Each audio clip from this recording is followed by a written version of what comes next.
रहमानिर्रहीम शुरुल्लाह के बबरकत नाम से जो बड़ा मेहरबान नहायत रहम करने वाला है। मैं हूं नूरुल इस्लाम हाशमी, आपका बायोलॉजी टीचर, और हम सेकेंड ईयर की बायो पढ़ रहे हैं। हमारा चैप्टर नंबर 17 है और कोऑर्डिनेशन एंड कंट्रोल जिसका नाम है। और हमारे आज के टॉपिक का नाम है PNS पेरिफेरल नर्वस सिस्टम। हम लोगों ने CNS central nervous system complete पढ़ लिया हुआ है। आज का टॉपिक है PNS पेरिफेरल नर्वस सिस्टम। ठीक है जी। तो peripheral nervous system it consist of sensory and motor neurons. इसके पास सेंसरी न्यूरॉन्स होती हैं और मोटर न्यूरॉन्स होती हैं। It may be present in the form of ganglion and nerves. तो ये दोनों शक्लों में पाया जा सकता है, गैंग्लियन और नर्व। इसको हम देखेंगे गैंग्लियन क्या है, नर्व क्या है, दोनों को देख लेते हैं। हमारे पास जो गैंग्लियन होता है, ganglion is the cluster of cell body, जो गुच्छा हो जाता है सेल बॉडीज़ का। काफ़ी ज़्यादा सेल बॉडीज़ इकट्ठी हो जाती हैं और सेल बॉडी नर्व के अंदर मौजूद होती है। ये वाला स्ट्रक्चर होता है। यहाँ पे मैं आपको बना के दिखा देता हूँ जो सेल बॉडी होती है। ठीक है जी। किसी भी न्यूरॉन के अंदर, यहाँ से ये न्यूरॉन है, मैंने इसका स्ट्रक्चर बनाया हुआ है। ये जो सेंट्रल पार्ट है ये सेल बॉडी कहलाता है इसका। मैं इसको यहाँ पे मार्क भी कर देता हूँ। तो इसको हम कहते हैं गैंग्लियन। उसके बाद दूसरी चीज़ हमारे पास क्या है, नर्व्स। नर्व्स तीन तरह की मौजूद होती हैं, एक सेंसरी नर्व, एक मोटर नर्व और एक मिक्स्ड नर्व। जो सेंसरी नर्व्स होती हैं बंडल ऑफ सेंसरी एक्सॉन्स, और इसमें मैं अगेन एक्सॉन्स को और उसको भी मेंशन कर देता हूँ यहाँ पर। ये वाला जो पार्ट होता है ये होता है एक्सॉन्स, जो मैसेज को आगे की तरफ भेजता है, और जो रिसीव करता है मैसेज को उसको हम बोलते हैं डेंड्राइट्स। डेंड्राइट्स।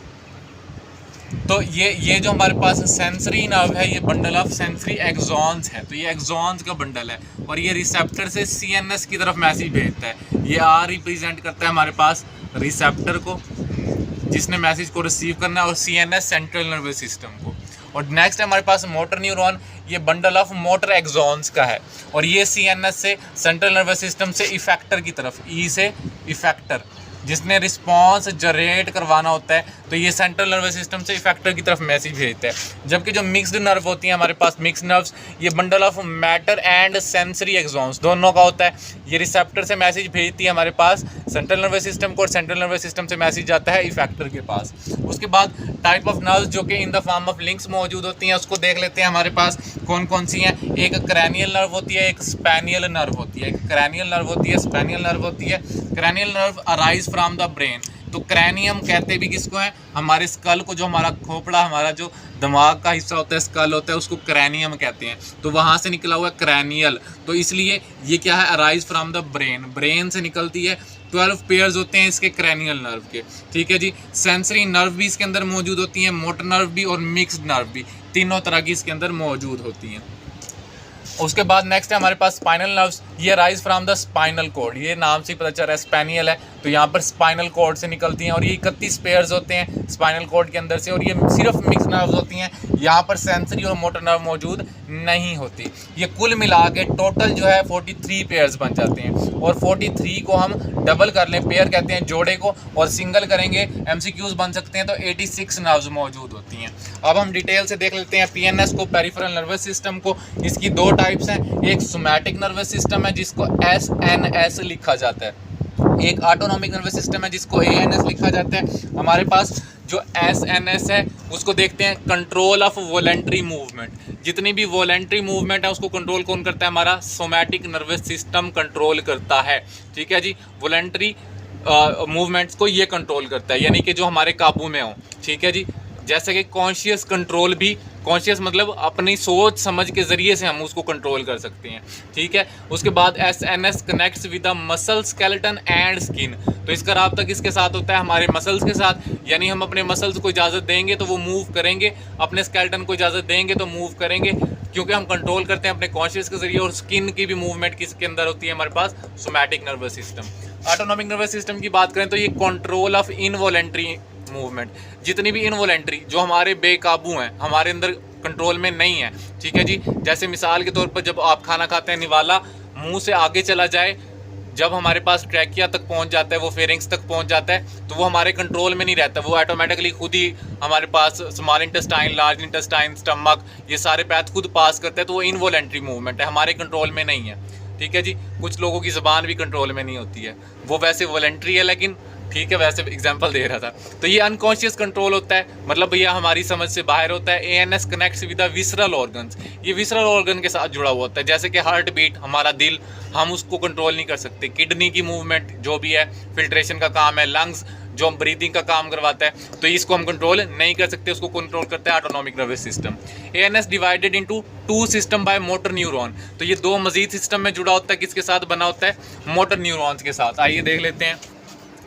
हमारे पास यहाँ पर 1 nerve impulse control by 2 neuron and 1 ganglion, एक नर्व इम्पल्स कंट्रोल करती है 2 न्यूरॉन को और एक गैंग्लियन को, ठीक है जी। It is further divided into 2 parts, 2 हिस्सों में मजीद ये डिवाइड हुआ है, ठीक है जी। एएनएस सिर्फ ऑटोनॉमिक नर्वस सिस्टम, सोमैटिक खत्म हो गया, उसमें बस उतना ही लिखना है। लॉन्ग आएगा तो आपने ये सारी डिटेल जो मैं बता रहा हूँ इसी तरह लिखनी है, आपने पूरे मार्क्स मिलेंगे। और जो शॉर्ट बनेंगे इसमें से अलग अलग शॉर्ट बन सकते हैं, सोमैटिक और ऑटोनॉमिक अलग से शॉर्ट पूछ सकता है और इनका अलग से शॉर्ट पूछ सकता है। तो ये जो है सिंपैथेटिक और पैरासिम्पैथेटिक किसकी टाइप्स हैं? ऑटोनॉमिक नर्वस सिस्टम की। तो अब हम इन दोनों को देख लेते हैं। हमारे पास सिंपैथेटिक को भी देख लेते हैं, पैरासिम्पैथेटिक को भी देख लेते हैं। पहले इनकी डायग्राम देख लें, इसके साथ मैं दोनों डायग्राम के साथ समझाता जाऊँगा पॉइंट 1 बाय 1।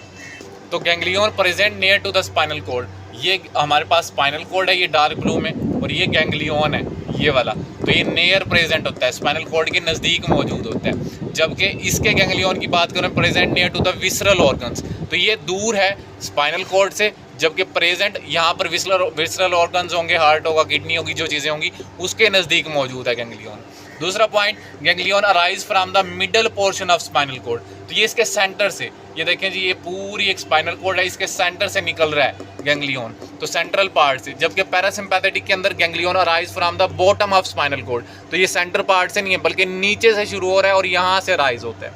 थर्ड पॉइंट है, it prepare body for fight and flight, तो ये लड़ने के लिए या भागने के लिए बॉडी को तैयार करती है, ठीक है जी। गुस्सा आएगा तो लड़ना, और फ्लाइट की कंडीशन कहते हैं जब डर लगता है, फेयर होता है तो इंसान भागता है। तो किसी भी चीज़ में जब फाइट करनी हो या फ्लाइट करनी हो तो उस वक्त कौन एक्टिवेट होता है हमारी बॉडी के अंदर? सिंपैथेटिक सिस्टम एक्टिवेट होता है, तो ये प्रिपेयर करता है फाइट और फ्लाइट के लिए। जबकि हमारे पास जो पैरासिम्पैथेटिक है, it prepare body for the normalisation after the sympathetic action, जो भी हमने सिंपैथेटिक के अंदर एक्शन किया, चाहे फाइट की है चाहे फ्लाइट की है, उसके बाद बॉडी को नॉर्मल करने का काम किसका है? पैरासिम्पैथेटिक सिस्टम का है। उसके बाद फोर्थ पॉइंट है, it activates during the emergency condition, जबकि जो सिंपैथेटिक कंडीशन है वो सिर्फ कब आती है? जब कोई इमरजेंसी हालात पैदा हो जाए, ठीक है जी। और जबकि it activates during the rest condition, जब इंसान रेस्ट में आ जाता है उस वक्त ये एक्टिवेट होता है। इसी तरह इट इंक्रीज हार्ट बीट, ये हार्ट बीट को इंक्रीज कर देता है, ये डिक्रीज हार्ट बीट, ये हार्ट बीट को कम कर देता है। इट इनहिबिट डाइजेशन, ये खुराक या डाइजेशन को क्या कर देता है? रोक देता है, खुराक के निज़ाम को रोक देता है, ठीक है। इसमें भूख नहीं लगती तो ये इनहिबिट कर देता है, और डाइजेशन भी सही तरह से नहीं होती। जबकि ये प्रमोट डाइजेशन, इसमें डाइजेशन अच्छी तरह से होती है और हमें फूड की बार बार तलब होती है, यानी कि खुराक ज़्यादा की तलब होती है, हमें भूख लगती है। इसमें डायलेट प्यूपल हो जाते हैं, यानी कि जो आंखों के प्यूपल होते हैं वो फैल जाते हैं, और इसमें कॉन्ट्रैक्ट प्यूपल वो रुक जाते हैं। तो ये आज का हमारा टॉपिक था, उम्मीद है समझ आ गया होगा। अगर आपको नहीं समझ आया कोई भी बात तो आप हमसे कमेंट बॉक्स में पूछ सकते हैं। हमारे चैनल को लाइक शेयर सब्सक्राइब करें। मिलते हैं नेक्स्ट वीडियो में। अपना ढेर सारा ख्याल रखें। अल्लाह हाफिज़, फ़ी अमान अल्लाह।